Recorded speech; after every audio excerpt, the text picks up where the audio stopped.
Bismillahirrahmanirrahim. Assalamualaikum warahmatullahi wabarakatuh. Innal hamdalillah nahmaduhu wa nasta'inuhu wa nastaghfiruh wa na'udzu billahi min syururi anfusina wa min sayyiati a'malina may yahdihillahu fala mudhillalah wa may yudlilhu fala hadiyalah. Asyhadu an la ilaha illallah wa asyhadu anna Muhammadan abduhu wa rasuluh. Amma ba'du. Pertama-tama marilah kita panjatkan puji syukur kehadirat Allah Subhanahu wa taala yang telah memberikan kesehatan kepada kita semua sehingga kita masih bisa melaksanakan ibadah saum ini dengan keadaan sehat walafiat. Anak-anakku sekalian yang Ibu cintai, pada kesempatan ini Ibu akan menceritakan tentang kisah Nabi Muhammad SAW menerima wahyu pertama. Al-Quran diwahyukan kepada Nabi Muhammad SAW selain sebagai bukti kenabian beliau, juga sebagai petunjuk bagi seluruh manusia, pembeda antara yang hak dan batil, serta sebagai penjelas dan pelengkap kitab-kitab yang diturunkan kepada para nabi sebelumnya. Dengan membawa bekal air dan roti gandum, beliau tinggal di dalam gua tersebut. Di sana beliau menghabiskan waktu untuk beribadah dan banyak merenungi kekuasaan Allah di alam raya yang begitu sempurna. Selama perenungan tersebut, beliau juga semakin menyadari keterpurukan yang dialami oleh kaumnya. Banyak dari mereka yang terbelenggu dan tidak bisa terlepas dari keyakinan-keyakinan syirik. Namun beliau belum memiliki jalan yang terang dan pedoman yang jelas mengenai bagaimana jalan yang harus ditempuh agar kaumnya bisa terbebas dari menjauhi belenggu kesyirikan.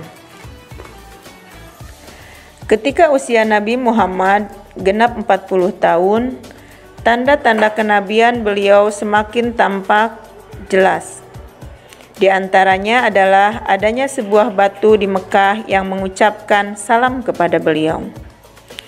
Kemudian, di antara tanda kenabian lainnya adalah mimpi-mimpi beliau yang semakin jelas dan nyata, yang disebut dengan istilah ru'ya as-sholihah atau ru'ya as-shadiqah. Anak-anakku sekalian yang Ibu cintai, ketika Ujlah, Nabi Muhammad memasuki tahun ketiga. Saat itu beliau berusia 40 tahun, 6 bulan dan 12 hari menurut penanggalan kalender Hijriah, atau sekitar 39 tahun, 3 bulan, 20 hari menurut penanggalan kalender Masehi. Tepatnya di bulan Ramadan, Allah mengangkat beliau menjadi nabi, ditandai dengan diutusnya malaikat Jibril turun dengan membawa wahyu pertama kepada Nabi Muhammad bagi umat Islam. Peristiwa ini terjadi pada hari Senin, tanggal 21 Ramadan di malam hari, bertepatan dengan tanggal 10 Agustus 610 Masehi. Malaikat Jibril datang kepada Nabi Muhammad dan berkata, "Iqra, bacalah." Kemudian Nabi menjawab, "Ma'ana biqori'in, saya tidak bisa membaca." Kemudian Nabi menjelaskan, malaikat itu memegang dan mendekapku sangat kuat. Kemudian melepaskanku dan kembali lagi berkata, "Iqra, bacalah." Lalu aku menjawab, "Ma'ana biqori'in, aku tidak bisa membaca." Lalu malaikat itu kembali memegang dan mendekapku dengan sangat kuat. Kemudian melepaskanku dan berkata lagi, "Iqra, bacalah." Aku menjawab, "Ma'ana biqori'in, aku tidak bisa membaca."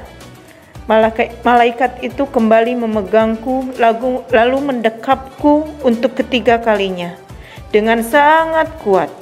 Kemudian melepaskanku dan berkata, "Iqra, Bismi rabbikal ladzi khalaq. Khalaqal insana min 'alaq. Iqra wa rabbukal akram. Allazi 'allama bil qalam. 'Allamal insana ma lam ya'lam. Setelah menerima wahyu di Gua Hira, Nabi Muhammad SAW pulang dengan kondisi tubuh yang gemetar dan tergesa-gesa agar bergegas masuk ke rumah Siti Khadijah. Dengan kondisi tubuh yang gemetar, Nabi Muhammad SAW meminta kepada Siti Khadijah dengan berkata kepadanya, "Zamiluni, zamiluni, selimutilah aku, selimutilah aku." Siti Khadijah pun menyelimuti beliau yang gemetar dan ketakutan. Kemudian Nabi Muhammad SAW bertanya, "Wahai Siti Khadijah, apa sebenarnya yang terjadi denganku ini?" Lalu Nabi Muhammad SAW menyampaikan kejadian yang telah beliau alami. "Aku sangat khawatir terhadap diriku." Maka Siti Khadijah mengatakan, "Janganlah sekali-kali engkau takut. Demi Allah, Dia tidak akan menghinakanmu selama-lamanya. Sungguh engkau adalah orang yang selalu menyambung tali silaturahmi, pemikul beban orang yang kesusahan, pemberi kepada orang miskin yang membutuhkan, penjamu tamu, serta penolong orang yang menegakkan kebenaran." Setelah itu, Khadijah mengajak Nabi Muhammad SAW pergi bersama menemui Waraqah bin Naufal untuk menanyakan kejadian yang telah dialami oleh suaminya. Waraqah adalah saudara dari ayahnya Siti Khadijah. Dia merupakan pemeluk agama Nasrani sejak zaman jahiliyah yang pandai dalam bahasa Arab, sehingga telah banyak menyalin kitab Injil ke dalam bahasa Arab. Namun, ketika itu usianya telah lanjut dan pandangannya sudah tidak jelas. Siti Khadijah berkata kepada Waraqah, "Wahai paman, dengarkan kabar dari anak saudaramu ini." Waraqah berkata, "Wahai anak saudaraku, apa yang telah terjadi kepadamu?" Nabi Muhammad SAW menceritakan kepadanya semua peristiwa yang telah dialaminya. Maka Waraqah berkata, "Jibril ini adalah namus yang pernah diutus Allah kepada Nabi Musa. Wahai Muhammad, semoga saya masih hidup ketika kamu diusir oleh kaummu." Nabi Muhammad SAW bertanya, "Apakah mereka akan mengusirku?" Waraqah menjawab, "Ya, pasti. Tidak ada seorang pun yang diberi wahyu seperti engkau, kecuali pasti akan dimusuhi oleh orang. Jika aku masih menjumpai hari itu, pasti aku akan menolongmu dengan sekuat-kuatnya." Namun, tidak berselang lama dari kejadian tersebut, Waraqah bin Naufal telah meninggal dunia. Hadis riwayat Bukhari. Anak-anakku sekalian yang ibu cintai, begitulah pertama kali Nabi Muhammad SAW menerima wahyu dan menjadi penanda beliau diangkat sebagai nabi oleh Allah Subhanahu wa Ta'ala. Mungkin hanya itu yang bisa ibu sampaikan. Mudah-mudahan bermanfaat untuk kalian semua. Mohon maaf apabila masih banyak kesalahan.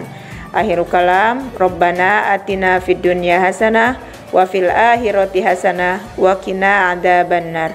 Wassalamualaikum warahmatullahi wabarakatuh.